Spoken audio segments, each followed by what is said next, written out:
Now, I don't know about you guys, but I was never the smartest kid in the class. Now, don't get me wrong, I wasn't the dumbest either, but I wasn't at the top of any of my classes, never got chosen as a valedictorian or any special awards, never got to skip ahead to another grade, just sort of put my head down, worked through all my classes, and stayed as a middle of the road, sort of average B plus student. And there's nothing wrong with being a B plus student. But as you get older, you have different things that you want to do, and you end up interacting with people who are a lot smarter than you. Schools really do a good job of hiding the super gifted people, but once you're out of school, and especially if you go into college or you specialize, you're going to meet people who are really, really smart. And unless you're prepared for those interactions, chances are you're going to make a fool of yourself. I know I have. But over the years, I got tired of making a fool of myself, and so I'd studied what I could do and strategies I could employ to avoid that and to seem smarter than I actually was. And although I've developed a lot of different techniques, there's two phrases that I use to this day that bring me tremendous amounts of value and are dead simple to learn. The first one is just saying, I don't know. It seems really simple. Just admit when you don't know something, but it's actually incredibly difficult to do. And I'm sure you know at least one adult in your life, 10, 20 years older than you, who refuses to do this. When they're met with something that they don't know, they dig in their heels, they deny, they get angry, they lie, they do everything but the easiest option. Just admit you don't know. Once you say, I don't know, and you free yourself from the responsibility of offering more information or having to lie or think on the spot, it opens up so many new avenues for you to explore in the conversation.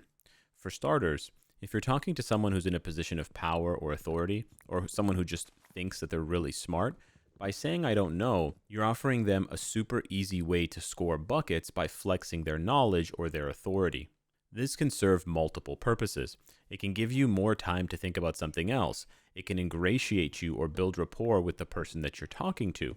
It can show other people around you that you're not shy or self-conscious and that you're confident enough to admit when you don't know something. Secondly, it's confidence building. Saying you don't know is an admission that you have weaknesses, that you have vulnerabilities, that you're not perfect, that you're flawed. This is very important for character building and for improving who you are.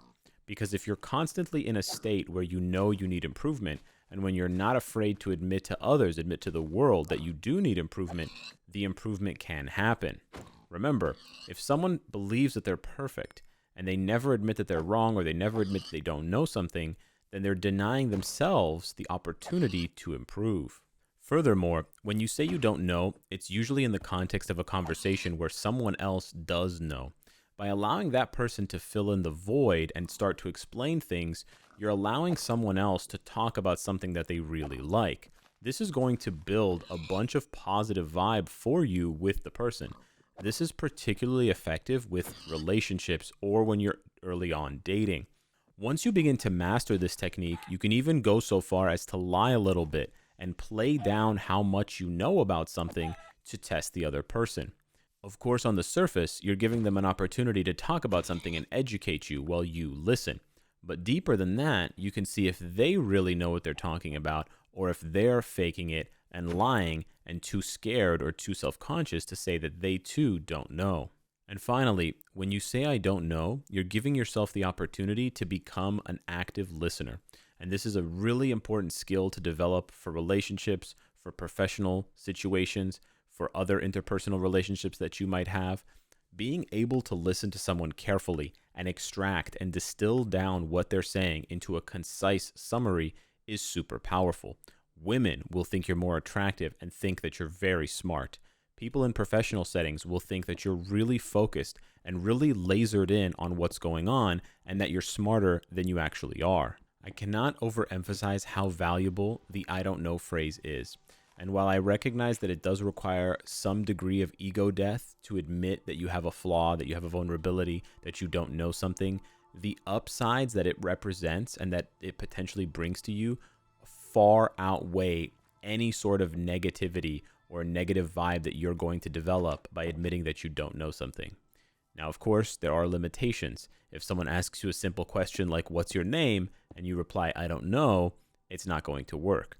You can't just spam the I don't know ability over and over again and expect to get to the top of every conversation. You have to use it strategically, and you have to be an active listener throughout the conversation to know when is the right time to use it and when is a bad time to use it. But used effectively, it's one of the best ways to build a relationship with someone you're talking to. Now, the phrase, I think it depends, is a bit more difficult to explain and understand than the I don't know phrase.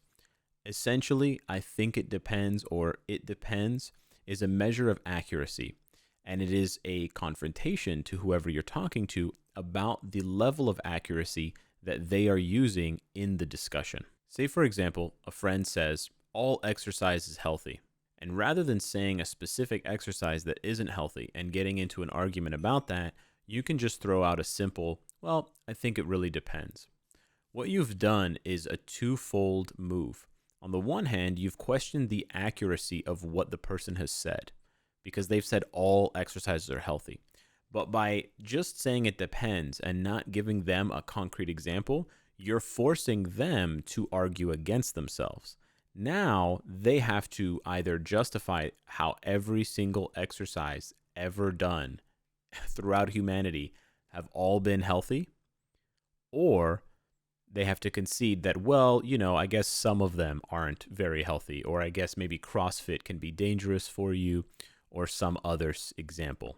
When overused, this phrase puts you at risk of being labeled as a jackass who's not interested in having a real conversation, but rather just thumbing their nose at the accuracy of other people's statements. You're more interested in the exact percentages of things rather than having a conversation about things. For this reason, I do not recommend using I think it depends very often, and frankly, I use it in a completely different way, more akin to the way that I use I don't know. I like to switch it up and use these sort of interchangeably with things that I have very little or no knowledge about. And the reason I do that is because I can invite someone in the same way that I use I don't know to basically give me more information about something with I think it depends. I can ask for clarification essentially on the accuracy of their statement and invite them to further develop the idea that represents the accuracy of their statement.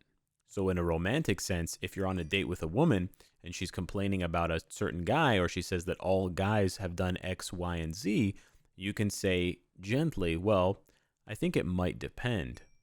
And if you play your cards right, you can have her sort of rethinking things, or at least rethinking them in relation to you, thus putting you in a positive light in contrast to those in the negative light that she had originally brought up in her statement. If you want to access further reading on the phrase I think it depends, I suggest looking into law books or talking to lawyers or law students. Furthermore, in the case of legal arbitration, I think a lot of it boils down to two lawyers spamming I think it depends over and over and over again until they've hammered down an ultra-specific, hyper-niche statement that satisfies both of the compromised parties. So when was the last time you used I don't know and meant it? And when will you use I think it depends and see where it goes? Let me know. Good luck.